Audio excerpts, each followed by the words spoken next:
ढोकला है देखो तो बनाते नहीं।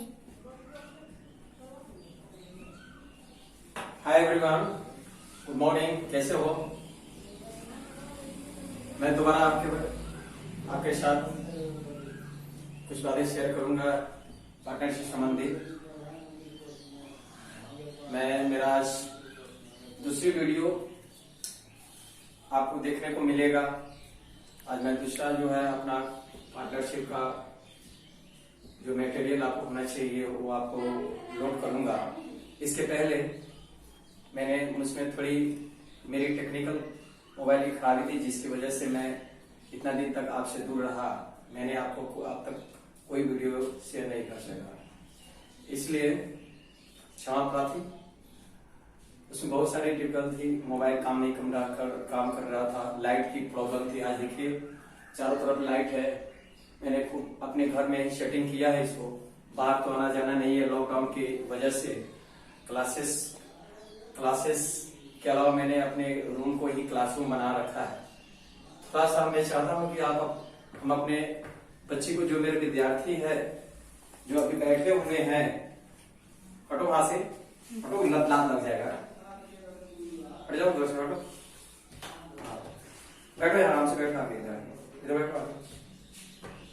हाँ ठीक है, सीधा। जो मेरे विद्यार्थी है जिनका लगभग 2 महीने से पढ़ाई जो है बाधित हो गया है इस कोरोना वायरस महामारी कोविड-19 की वजह से, जो घर में बैठे हुए हैं, उनके लिए मैं अपने क्षेत्र के सभी बच्चे को उत्साहित कर रहा हूँ कि प्लीज आप मेरा वीडियो यूट्यूब पर आज से देखेंगे। मैं डेली का डेली वीडियो जो है पोस्ट करूंगा और आप लोग के समक्ष जो है प्रसारण हुई। आप इसका फायदा जरूर उठाए, क्योंकि उम्मीद जून के बाद ही क्लास का कोई संभावना हो सकती है। इसलिए आपसे रिक्वेस्ट है, आप मेरे विद्यार्थी हैं, रिक्वेस्ट भी कर सकते हैं कि प्लीज आप मेरे वीडियो को देखेंगे। जो भी मैं पार्टनरशिप में आज आपको मैं दूंगा, जो आपके सामने है, मैंने सब कुछ बोर्ड पे लिख रखा है, क्योंकि लिखने के बाद टाइम नहीं रहता है, इसलिए मैंने पहले से लोड कर रखा है। पार्टनरशिप के बारे में जो बातें मैं बताऊंगा, तो प्लीज आपके व्हाट्सएप पे भी लोड हो जाएगा, फेसबुक पे भी जाएंगे वीडियो, जो पार्टनरशिप का वीडियो है, उसके बाद यूट्यूब पे डाला जाएगा। आप प्लीज उसको लाइक करेंगे, देखेंगे, सब्सक्राइब करेंगे और लाइक भी करेंगे और एक दूसरे को शेयर भी करेंगे। Thank you. इससे पहले मैंने जो भी मेरे टेक्निकल मोबाइल में खराबी थी, इसके लिए आप सभी से क्षमा प्रार्थी हूँ, क्योंकि लाइट की व्यवस्था नहीं थी, दिमाग कन्वर्ट हो गया था, इधर उधर कोई काम नहीं कर रहा था। तो इसलिए इतने दिनों के बाद मैंने ये सारे अरेंजमेंट, मैंने नई बोर्ड बनवाई है सिर्फ आप लोगों के लिए। देखिए नई बोर्ड है, अभी कलर भी नहीं हुआ है, लाइट फाइट हमने कराया है। इस लॉकडाउन में किसी तरह जुगाड़ लगाया हूँ आपको कुछ देने के लिए। Okay, then fresh yourself and just तो आपको पता है कि उस दिन मैंने बताया था, उस दिन आपको बताया था कि पार्टनरशिप के मतलब मैंने 4 जो है उसके जो स्टेप है, मैंने 2 स्टेप बताया था। पहला आपको concept of partnership, next nature of partnership बताया था। अब आपके सामने जो है 2 ऑप्शन और है जिसको आज देखना है। तीसरा स्टेप है आपके सामने फीचर ऑफ पार्टनरशिप या character of partnership, characteristic of partnership. अब इसमें फ्यूचर ऑफ पार्टनरशिप में या कैरेक्टर ऑफ पार्टनरशिप में कितने जो है इसके अपना रूप होते हैं, कितने इसके आइटम होते हैं या कितने इसके रूप होते हैं, जिनके बारे में आपको जानना अति आवश्यक है। अतः आपको मैं आज इसके बारे में बताना चाह रहा हूं, जरा देखेंगे आप ध्यान से, क्योंकि पहले के वीडियो में जो भी त्रुटियां या किसी टेक्निकल खराबी की वजह से हुई थी, इसके लिए मैं पहले ही सॉरी बोल चुका हूँ, क्योंकि काम नहीं कर रहा था, लाइट फाइट नहीं थी, इसलिए दिमाग बार बार फोन आ जा रहे थे मोबाइल पर, इसलिए मेरा कुछ अच्छा काम नहीं कर पाया। लेकिन आज से आई प्रॉमिस टू यू, मैं अच्छा काम करूंगा, आपको अच्छा दूंगा। तो then you have to also see on the board, look at the board. देखिए यहाँ पे फ्यूचर ऑफ पार्टनरशिप के बारे में आपको जानना है। फ्यूचर मतलब होता है तस्वीर या भविष्य, है ना, कैरेक्टर, इंसान का कैरेक्टर, कैरेक्टर के बारे में कहा गया है कि अगर इंसान का कैरेक्टर अगर लॉस हो जाता है, चाहे किसी बिजनेस या व्यवसाय या व्यापार का, तो वह सब कुछ नाश हो जाता है, विनाश हो जाता है। इसलिए इंग्लिश में कहावत है, health is loss, nothing is loss, character is loss, all thing is loss. Okay, so then also you have to see, we have to describe, we have to explain about the future of partnership. Just look here. देखिए यहाँ पे पहला जो दिया है option, एक number, बेटा pen देना। पहला है पार्टनरशिप का पहला मुख्य अंग है टू और मोर पर्सन, यानी पहले ही बताया गया था पार्टनरशिप होता है क्या। सबसे पहले मैं बता दूं, अकॉर्डिंग टू 1932 अंडर सेक्शन 4 के अनुसार, यानी 1932 की धारा 4 के अनुसार पार्टनरशिप का अर्थ क्या होता है, उसका क्या डिफिनेशन दिया गया है ना। तो उस समय पार्टनरशिप की जो अवस्थाएं थी उसमें 1932 की धारा 4 के अनुसार जो दिया गया आप लोग को, उसमें सदस्यों की संख्या 2 और मोर, है ना, मोर मीन्स अधिक, 2 या 2 से अधिक, मतलब अधिक यानी 20, यानी 2 कम से कम और अधिक से अधिक 20। लेकिन 2013 में इसमें संशोधन किया गया, और 2013 में संशोधन किया गया तो वहां पे 2013 अंडर सेक्शन 464 की धारा लागू हुआ। 2013 में जो 464 पार्टनरशिप एक्ट के आधार पर एक नया रूल्स दिया गया कि नहीं, 20 नहीं, बढ़ती हुई जनसंख्या, बढ़ती हुई आबादी की वजह से, है ना, बहुत फर्मों की स्थापना नहीं की जा सकती, इसलिए साझेदारों की संख्या बढ़ाई जाए। तो इसमें एक अनुसंधान किया गया, संशोधन किया गया, और संशोधन करने के पश्चात इसमें यह क्लियर कट एंड क्लियर किया गया कि 2013 464 की धारा के अनुसार पार्टनरशिप में सदस्यों की संख्या होनी चाहिए तो 100 होनी चाहिए। कितनी होनी चाहिए? 100। एंड फिर 1 साल के बाद, विद्यार्थी जहां लिसन टू मी, 1 साल के बाद फिर 2014 में संशोधन किया गया, यानी 2014 में संशोधन किया गया, तो इस पर धारा लागू होता है 2014 अंडर सेक्शन 10, यानी 2013 के परिभाषा, 2013 के अकाउंटिंग एक्ट को, पार्टनरशिप अकाउंटिंग एक्ट को खारिज किया गया कि नहीं, अधिक से अधिक 100 सदस्यों की संख्या नहीं हो सकती है, क्योंकि साझेदारी जब बढ़ेगी, साझेदारों की संख्या जब अधिक होगी, तो हो सकता है व्यवसाय में कलह हो सकती है, झगड़ा हो सकता है, आपसी मतभेद हो सकता है, व्यवसाय का विघटन हो सकता है। और दूसरी बात कि 100 मेंबर पुराना बहुत ही कठिन कार्य होता है, इसलिए इसको खंडित किया गया, इसको रोक लगा दिया गया, ब्रेक लगा दिया गया। उसके बाद नया संशोधन पारित किया गया 2014, यानी अंडर सेक्शन 10 के अनुसार, इसमें सदस्यों की संख्या 2 और मोर दैट इज कॉल्ड 2 और मोर दैट इज कॉल्ड 50, यानी 2 कम से कम 2 और 2 से अधिक 50 सदस्यों की संख्या हो सकती है। मतलब 50 से ज्यादा नहीं और 2 से कम नहीं। ऐसे भी आप लोग बताया गया था कि पार्टनरशिप का अर्थ क्या होता है ना, रिलेशन बिटवीन द 2 और more person who have agreed to share profit of a business, है ना, शेयरिंग ईच अदर। ओके, तो कहने का मतलब है कि 1932 बताया कि जो भी फंड से लाभ होंगे उस लाभ को हम क्या करेंगे, यानी कि आपस में बांटेंगे, और वह 1932 की धारा दोनों से 2 और 2 से अधिक यानी 20 होना चाहिए था 1932 की धारा के अनुसार। फिर 2013 हुआ और 2014 यह संशोधन, न्यू संशोधन हुआ, यह कार्यरत है। इसमें किया गया क्या, इसमें बदलाव यही किया गया कि 214 की धारा 10 के अनुसार इसमें सदस्यों की संख्या 50 तक कर दी गई। कितनी कर दी गई? 50 कर दी गई। अब आपको जो है रूल फॉलो करना है, तो 1932 की धारा भी पर भी आप चल सकते हैं।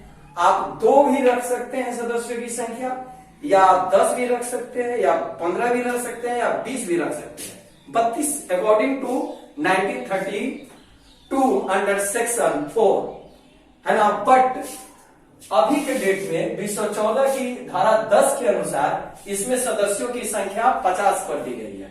तो आप इस 50 में 50 तक निर्धारित है, इससे कम भी रख सकते हैं, 2 कम से कम और 2 से अधिक 4, 5, 6, 7, 8, 9, 10, 11, 12, 13, 14, 15, 16, 17, 18, 19, 20 यानी 50 तक इस सीमा है। 2 और 50 के बीच में आप कितना भी सदस्य रख सकते हैं।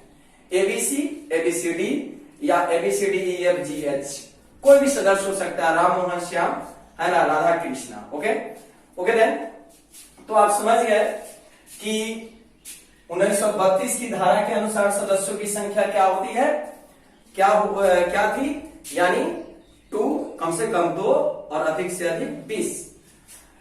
अब आता है 213, तो 13 में 213 464 के अनुसार सदस्यों की संख्या 100 कर दी गई। इसका खंडन किया गया, यह कार्यरत नहीं हुआ क्योंकि यह सक्सेसफुल नहीं हुआ। 100 सदस्यों को ढूंढा नहीं जा सकता था, अगर हो जाता भी तो व्यवसाय चलेगा नहीं, व्यवसाय टूट जाएगा, उसका विघटन हो जाता। नेक्स्ट यही 214-10 का जो आपका धारा है, जिसमें बताया गया है अकाउंटिंग एक्ट के आधार पर, पार्टनरशिप एक्ट के आधार पर, कि इसमें सदस्यों की संख्या है ना कम से कम 2 और अधिक से अधिक 50 तक निर्धारित की गई है। आप चाहे तो इसे 50 से कम रख सकते हो, 2 से कम नहीं, 2 और 50 के बीच में आप कितनी भी सदस्यों की संख्या रख सकते हैं। तो इसके बारे में मैंने पहले है ना फर्स्ट डेज में मैंने आपको जो है बताया था और कहा भी था। ठीक है, next also look at here. Next आता है, हमने फीचर ऑफ पार्टनरशिप के बारे में अब चल रहे हैं, तो यहाँ पे आपको देखना है फीचर ऑफ पार्टनरशिप का पहला जो है पहला जो रूप है, 2 या मोर पर्सन, यानी 2 या 2 से अधिक व्यक्ति का होना अनिवार्य है। यानी 2 या 2 से अधिक, यानी कितना, 2 या 50, 2 या 50। ठीक है, इसके बीच में कुछ भी आप रख सकते हैं, जितना भी रखना है रख सकते हैं। Agreement a deed between the 2 और मोर पर्सन, यानी इसका अर्थ समझिए। अग्रीमेंट क्या लिखा हुआ है, agreement a deed between the 2 और मोर पर्सन, यानी अग्रीमेंट जो होना चाहिए, जिसको साझेदारी संलेख में यह सबसे बड़ा महत्वपूर्ण चीज है। अग्रीमेंट का अर्थ होता है परसविंदा, जिसको हिंदी में कहते हैं, है ना। यह बहुत बड़ी चीज है परसविंदा। अगर साझेदारों के बीच अग्रीमेंट नहीं होता है तो व्यवसाय या साझेदार किसी भी व्यवसाय का यह टूटना निश्चित होता है, क्योंकि कोई लिखित प्रमाण नहीं होता। अगर कोई कम पूंजी लगाता है, कोई ज्यादा लगाता है, कोई उससे कम लगाता है, तो जहां प्रॉफिट की बात आएगी तो वहां कलह का घर हो जाता है कि नहीं, मैंने ज्यादा पूंजी लगाया है तो मैं ज्यादा जो है प्रॉफिट लूंगा, कोई कम लगाया तो उसको कम मिलना चाहिए, है ना। उसके राइट क्या होता है, उसका अधिकार को छीन लिया जाता है, ऐसा नहीं होना चाहिए, है ना। यहाँ पे जो होना चाहिए अग्रीमेंट के आधार पर, यानी कि 2 और 2 से जो अधिक है व्यक्ति है, उनके बीच जो रिलेशनशिप होना चाहिए, है ना, वह जो है गुडविल होना चाहिए, गुड होना चाहिए। यानी अग्रीमेंट डीड बिटवीन द 2 और मोर पर्सन, यानी अग्रीमेंट 2 और 2 से अधिक व्यक्तियों के बीच ही हो सकता है, इसे है ना अधिक नहीं। यानी 2 और 2 से अधिक के बीच, मतलब 2 और 50, यानी इसके बीच में कोई भी संख्या आप रख सकते हैं, इसका अर्थ होता है। नेक्स्ट है लॉफुल बिजनेस, यानी बिजनेस जो होता है लॉफुल होना चाहिए, मतलब वैधानिक व्यवसाय होना चाहिए। लीगल जिसको आप लोग कहते हैं, लीगल मीन्स होता है वैधानिक बिजनेस ही होना चाहिए, अवैधानिक नहीं। अवैधानिक बिजनेस है ना अग्रीमेंट के आधार पर नहीं होता है, कोई आपको लाइसेंस ही आपको इश्यू नहीं करेगा, इसलिए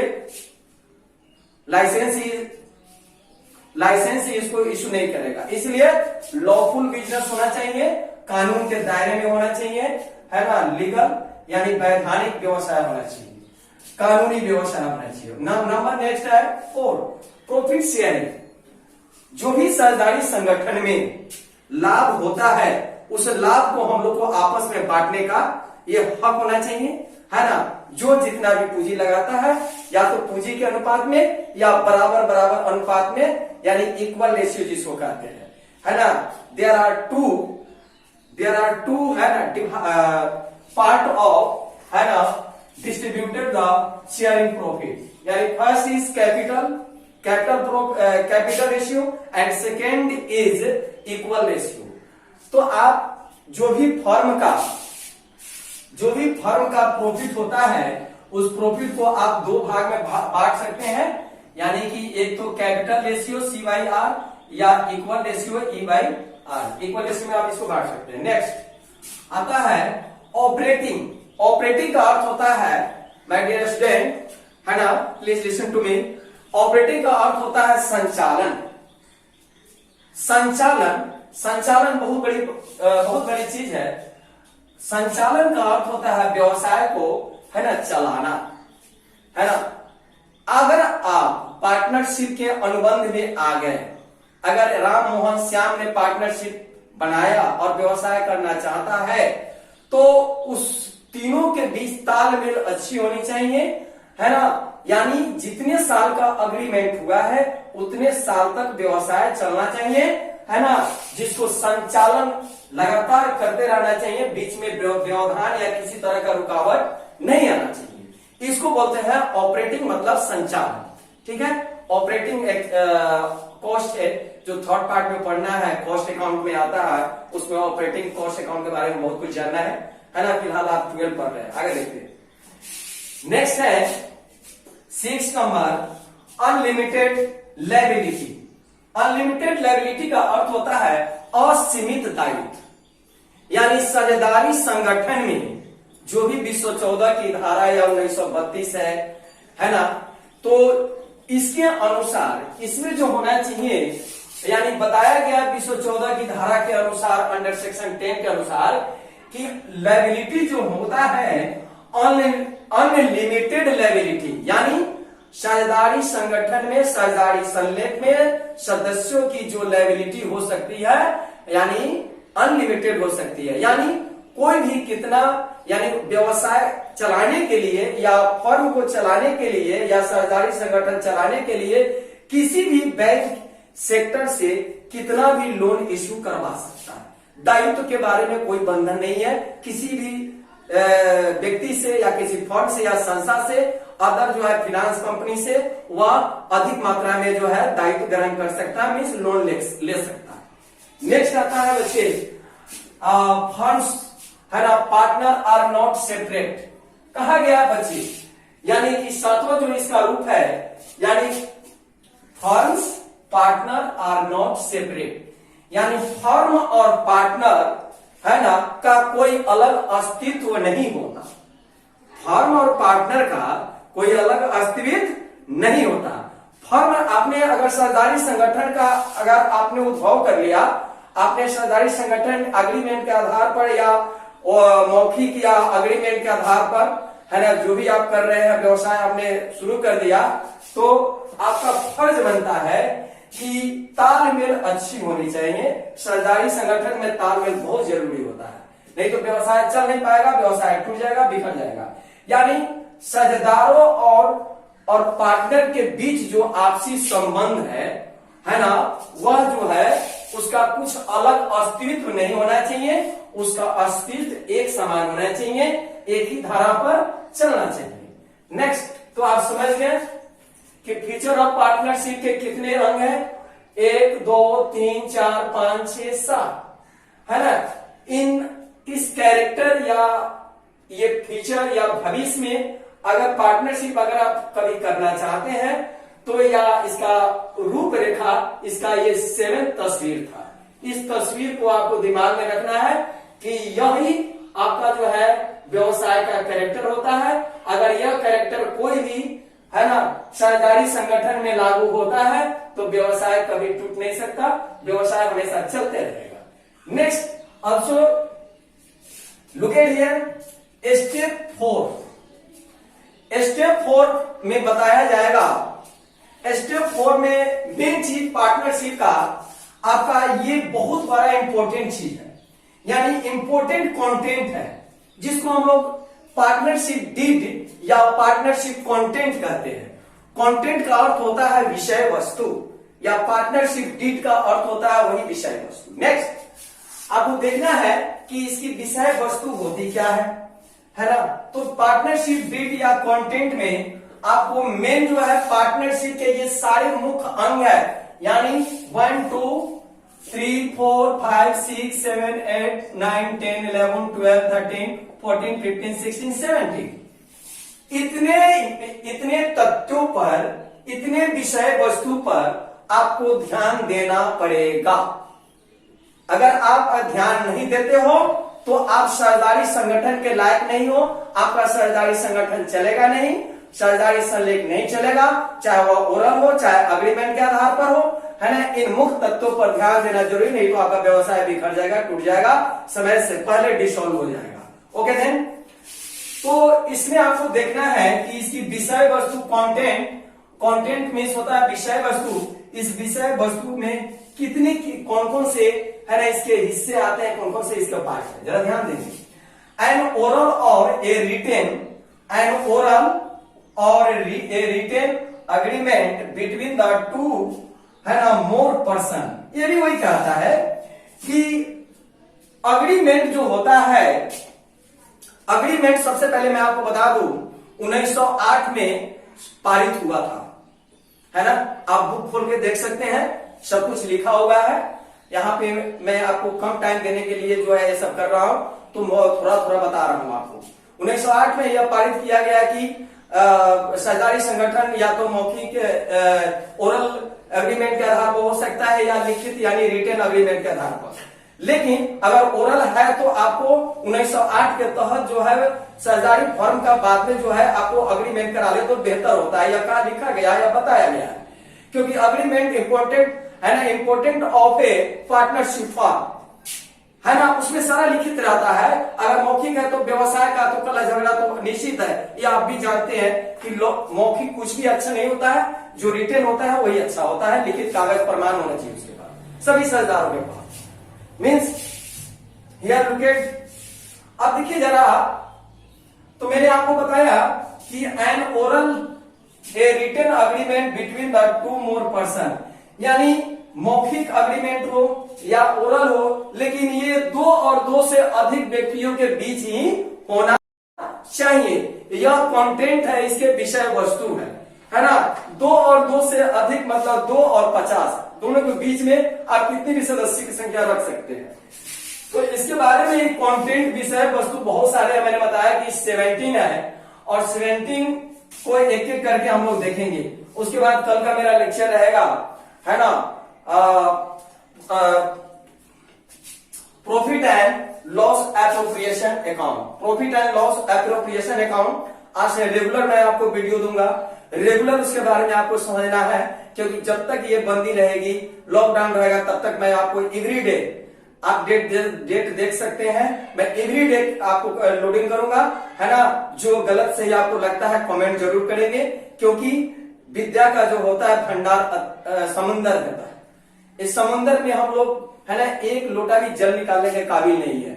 इसको जितना पढ़ो जितना पढ़ो जितना पढ़ो उतना ही वह कम है ना। कोई भी शिक्षा से आज पूर्ण न हुआ है न होगा, इसलिए शिक्षा जिंदगी भर बुढ़ापे तक सीखते रहोगे, तभी भी खत्म नहीं होने वाली है। ये आपको ध्यान रखना होगा, हमको चाहे आपको। ओके, तो स्टूडेंट प्लीज आप इसको देखेंगे आगे मैं क्या करना। तो नेक्स्ट लुक एट हियर, आपको यहाँ पे देखना है कि कंटेंट जो है इसके विषय वस्तु में क्या क्या है।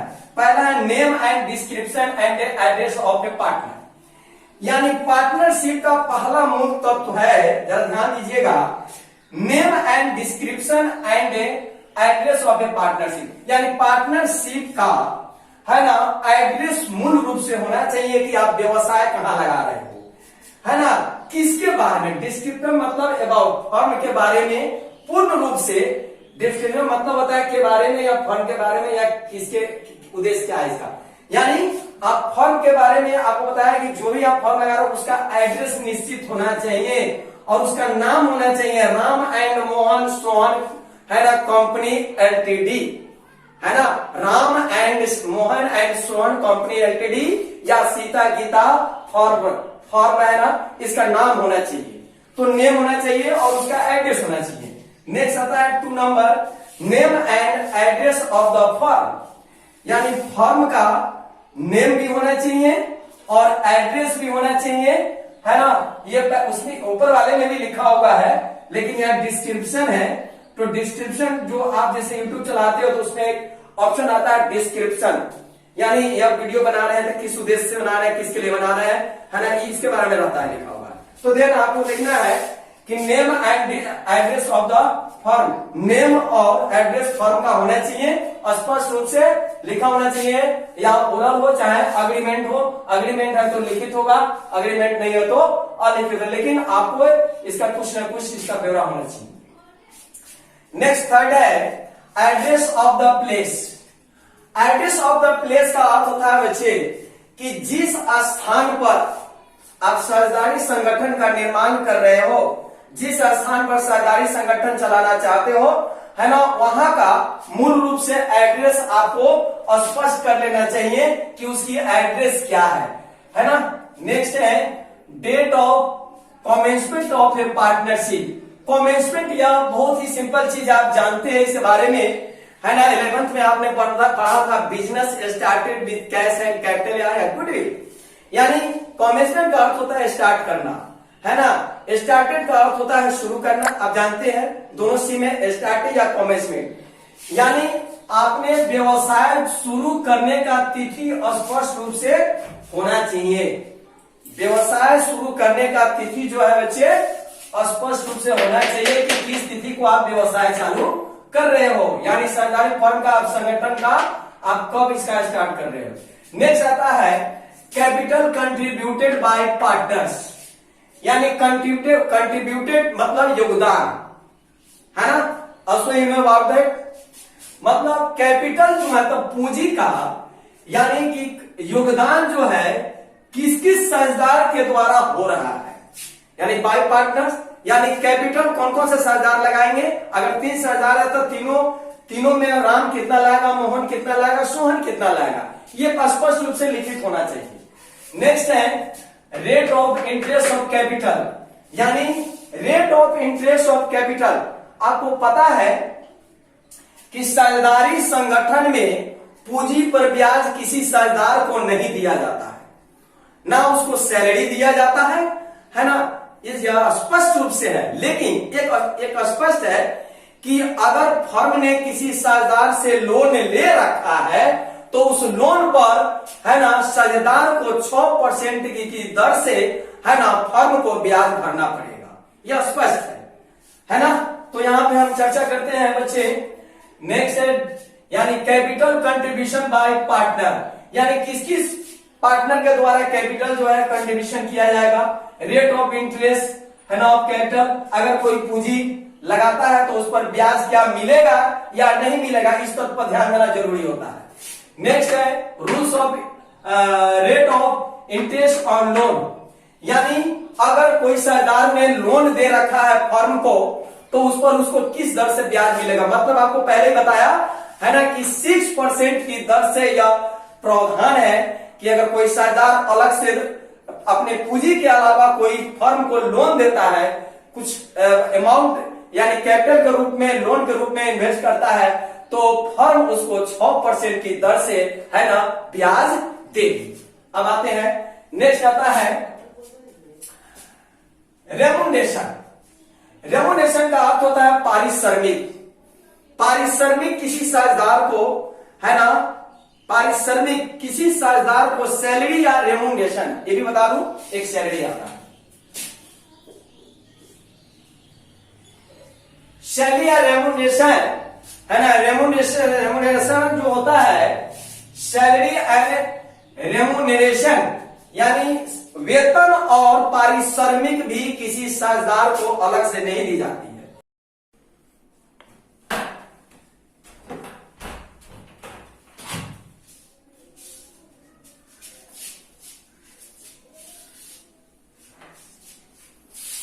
तो स्टूडेंट इसके बाद आता है इंटरेस्ट, जैसे कि मैंने बताया rate of interest on loan, यानी पार्टनरशिप एक्ट में यह लिखित है प्रमाण है कि यदि किसी साझेदार ने अगर लोन दे रखा है फर्म को, तो उसको लोन पर जो ब्याज होना चाहिए वह 6% की दर से 6% की दर से पर एनम उनको मिलना चाहिए।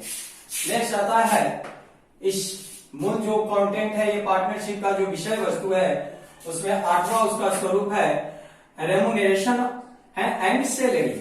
रेमुनेरेशन का अर्थ होता है पारिश्रमिक, और सैलरी जैसे कि आपको ज्ञात है कि सैलरी आम चीज है वेतन, यानी वेतन और सैलरी क्या साझेदारों को दी जाती है? ये कदापि नहीं। रेमुनेरेशन एंड सैलरी साझेदारों को नहीं दी जाती है। यह स्पष्ट रूप से पार्टनरशिप एक्ट में वर्णित है कि रेमुनेरेशन एंड सैलरी है ना साझेदार को नहीं दी जाती है। चाहे कोई भी साझेदार कितना भी कैपिटल लगाता है, उसे मतलब इसका नहीं रखता है, उसको जो है सिर्फ जो है प्रॉफिट का ही उसको लाभ मिलेगा, प्रॉफिट का ही हिस्सा मिलेगा। नेक्स्ट आता है rate of interest of drawing.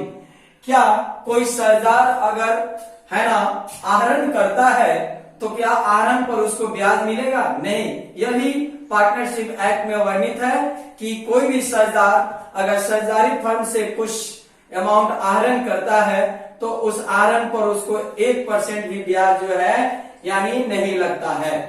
उसके बाद आता है profit and loss sharing ratio, यानी जो भी प्रॉफिट एंड लॉस होता है ना, एज लाइक प्रॉफिट लॉस को भी सहन करना पड़ता है।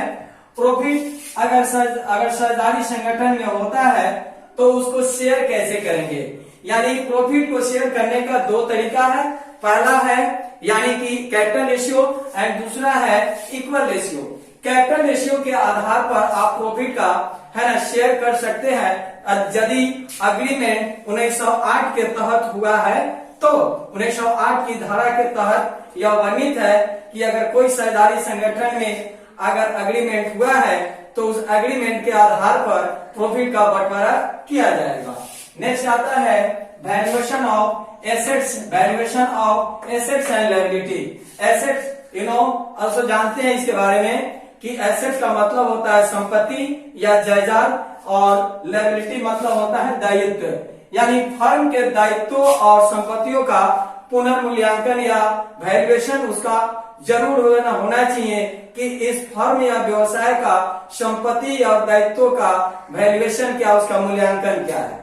नेक्स्ट आता है अकाउंटिंग पीरियड, यानी लेखांकन का अवधि क्या होगा, कितने साल तक यह फर्म चलेगी, कितने साल तक इसकी अवधि बरकरार रखी जाएगी और कहां तक इसको लेकर चला जाएगा। तो बड़ी चीज है, इसमें आपको जो है अकाउंटिंग पीरियड यानी लेखांकन का अवधि स्पष्ट रूप से है ना उल्लेखित होना चाहिए। नेक्स्ट है राइट और या duty, right and duty. Right means अधिकार होता है, ड्यूटी मीन्स अपना कर्तव्य या कार्य होता है।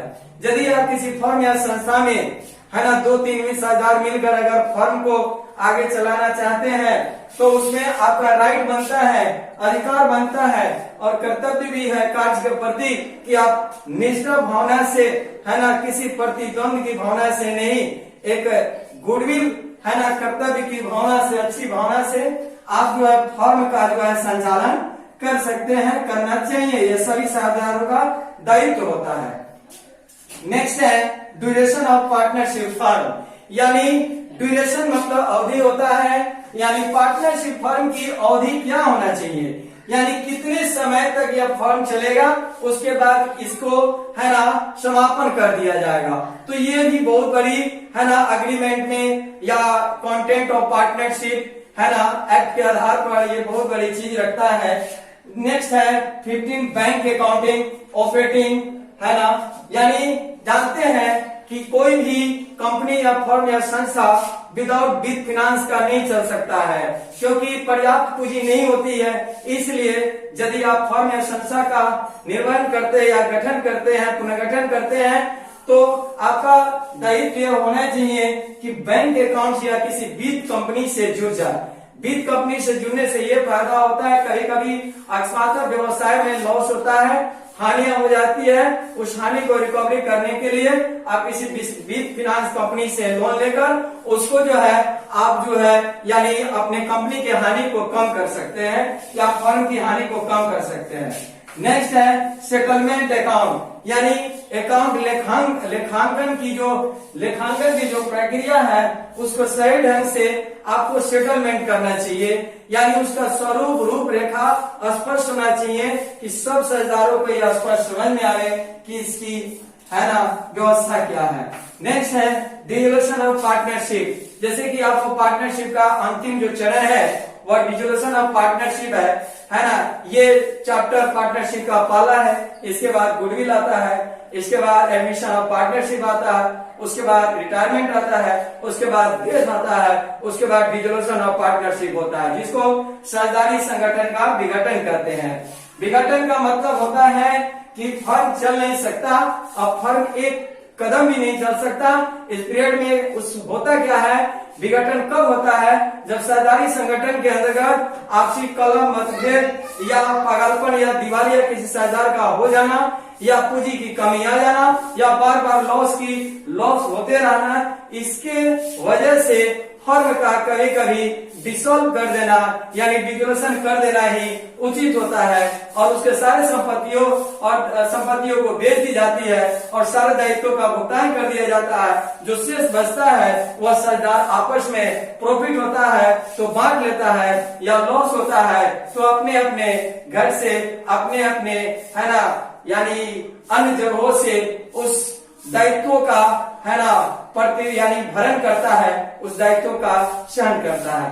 तो आज के लिए स्टूडेंट इतना ही है और कल मैं आपको बार बार कह रहा हूं, कल का मेरा जो 25 है डेट है वो मेरा profit and loss appropriation account का रहेगा। इसलिए आपसे मेरा विनती है कि इस वीडियो को आखिर तक देखें और सब्सक्राइब और लाइक करना और साथ में बेल घंटी बजाना भी न भूलें और शेयर भी करें और कमेंट भी करें। अगर मुझसे कुछ अगर त्रुटियां हो गई कमेंट करेंगे तो पता चलेगा कि हाँ इसमें सुधार होना चाहिए, क्योंकि कहा गया है शिक्षा अनंत है। शिक्षा का कोई जो है यानी कि या न परिपूर्ण कोई भी व्यक्ति इसको 100% इसको श्योर एंड प्योर रूप से ग्रहण नहीं कर सकता है। शिक्षा वो समंदर है जिस समंदर से आप एक लोटा जल भी निकाल लेते हो तो वो बहुत कम है। एक लोटा जल निकालने से समंदर जो है घट नहीं जाता है। इसलिए शिक्षा का अथाह भंडार है, आप जितना सीखोगे आपके लिए उतना ही कम है। इसलिए थैंक्स अ लॉट आपको और आपके परिवार को है ना। इसलिए आप लोग इसको देखेंगे, लाइक और शेयर करेंगे, सब्सक्राइब भी करेंगे। स्टे योर होम है ना, कोविड-19 पर ध्यान देंगे, अपने घर में रहेंगे, घर से बाहर नहीं निकलेंगे, अपने परिवार अपने बाल बच्चे को ध्यान देंगे, अपने बुजुर्गों का ध्यान देंगे। कल फिर मैं आपके सामने हाजिर होता हूँ। धन्यवाद, थैंक्स, धन्यवाद।